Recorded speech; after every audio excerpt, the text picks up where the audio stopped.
8 barang yang sebaiknya dibuang dari kamar mandi menurut prinsip rumah Jepang. Sebelum lanjut, pastikan Moms semua klik tombol subscribe, share, dan like dulu ya, agar channel ini bisa lebih berkembang, bermanfaat buat lebih banyak teman-teman yang lain.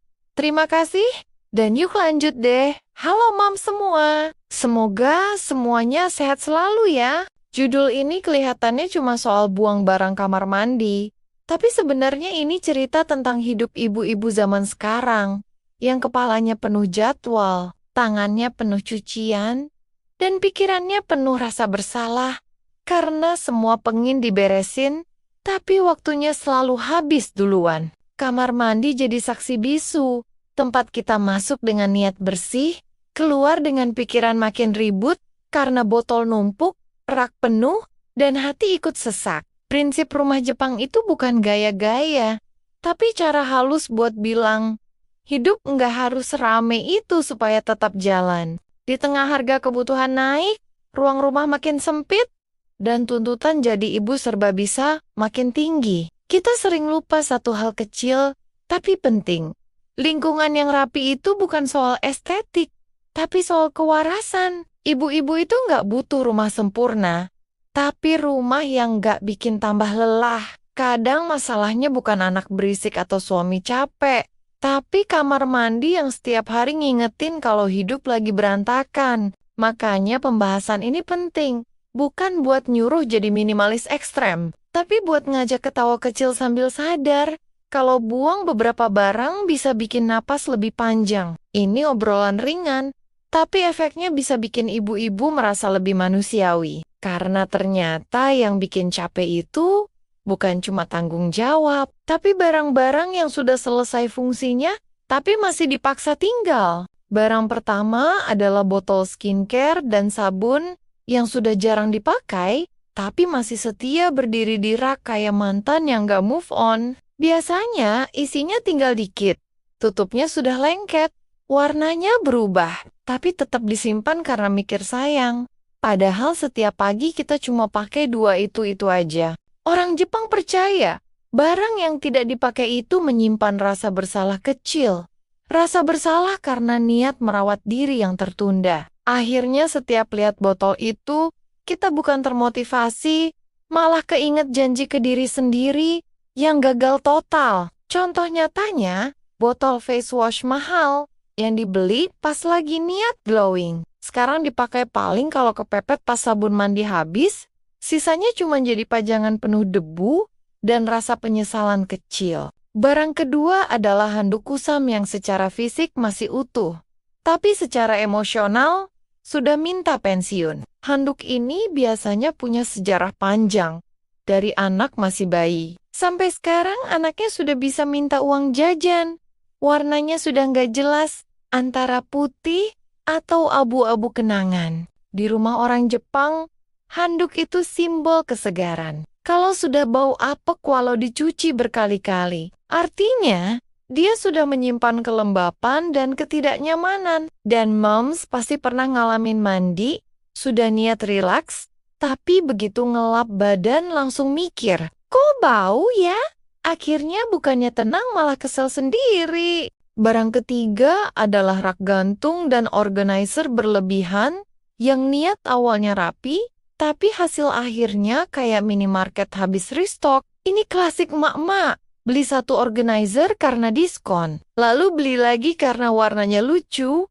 Ujungnya barang bukannya berkurang, malah makin banyak karena merasa punya tempat. Prinsip Jepang justru kebalik. Makin sedikit tempat simpan, makin kita sadar mana yang penting. Karena kalau raknya penuh, yang disalahkan bukan barangnya, tapi raknya.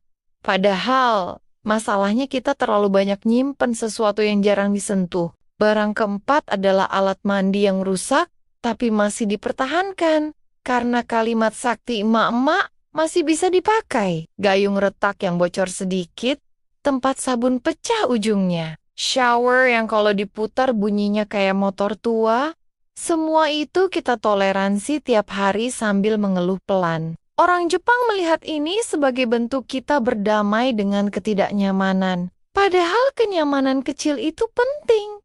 Karena mandi Harusnya jadi momen jeda, bukan latihan kesabaran tingkat lanjut. Barang kelima adalah stok berlebihan yang disimpan di kamar mandi dengan alasan biar hemat. Sabun beli 3 karena promo, shampoo beli 2 karena takut kehabisan. Tisu numpuk sampai rak miring, akhirnya kamar mandi bukan lagi tempat bersih-bersih, tapi gudang mini. Prinsip Jepang itu sederhana. Satu yang dipakai satu cadangan. Karena terlalu banyak stok bikin visual penuh dan pikiran ikut sesak. Dan sering kejadian barang lama malah kadaluarsa karena tertimbun barang baru yang lebih depan. Barang keenam adalah hiasan yang cuma jadi penangkap debu, tapi tidak benar-benar bikin hati senang. Bunga plastik yang dulu gemas, sekarang warnanya pudar. Boneka kecil yang entah kenapa nyasar ke kamar mandi, atau pajangan lucu yang tiap dibersihin bikin kita ngeluh dalam hati. Orang Jepang memilih ruang tenang daripada ramai. Karena terlalu banyak visual bikin otak lelah.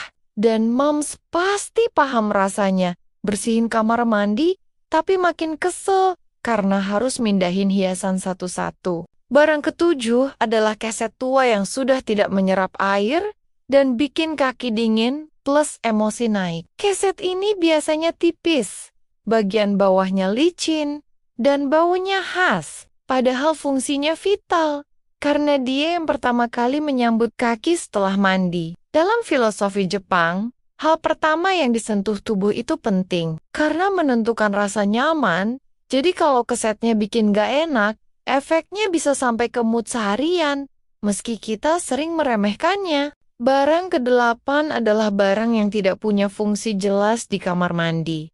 Tapi entah kenapa betah tinggal. Parfum yang jarang dipakai, kotak kosong karena mikir nanti kepakai, barang titipan yang lupa diambil, semuanya numpuk tanpa peran jelas. Orang Jepang selalu bertanya, apakah sebuah barang pantas berada di satu ruang? Kalau jawabannya ragu atau cuma karena malas mindahin, berarti barang itu sedang mencuri ruang fisik dan mental kita secara diam-diam. Kadang, yang bikin rumah terasa berat itu bukan luas bangunannya, tapi beban cerita di balik barang yang kita simpan. Kamar mandi jadi saksi paling jujur. Di sana ada niat hidup sehat yang tertunda, ada diskon yang terasa sayang, ada keputusan kecil yang terus ditunda, sampai kita sendiri yang capek. Rumah Jepang seolah nyentil pelan, kalau ingin hidup lebih ringan, mungkin bukan nambah rak, tapi ngurangin kompromi. Menariknya, ketika satu barang dilepas, rasanya kayak habis naruh tas belanja berat yang dipanggul dari pasar sampai rumah, bahunya lega, napasnya panjang, dan hati bilang terima kasih. Ibu-ibu itu luar biasa, bisa mikir 1000 hal sekaligus, tapi sering lupa satu hal kecil, yaitu dirinya sendiri. Dan kamar mandi yang lebih lega itu bukan soal estetik semata, tapi ruang kecil buat waras di tengah jadwal yang padat, dan grup chat yang gak pernah tidur. Jadi kalau hari ini belum sanggup merapikan hidup, rapikan satu sudut dulu. Buang satu barang, tarik napas, dan izinkan diri merasa cukup. Rumah yang tenang bukan soal sempurna, tapi soal berani memilih mana yang benar-benar dibutuhkan. Dari kamar mandi yang jujur, semoga lahir hati yang lebih ringan, senyum yang lebih sering, dan semangat baru buat menjalani hari tanpa drama berlebihan. Terima kasih, Moms. Semua sudah menemani dan mendengarkan ceritaku sampai akhir. Sampai ketemu lagi di video-video berikutnya. Jangan lupa share video ini ke teman-teman ya.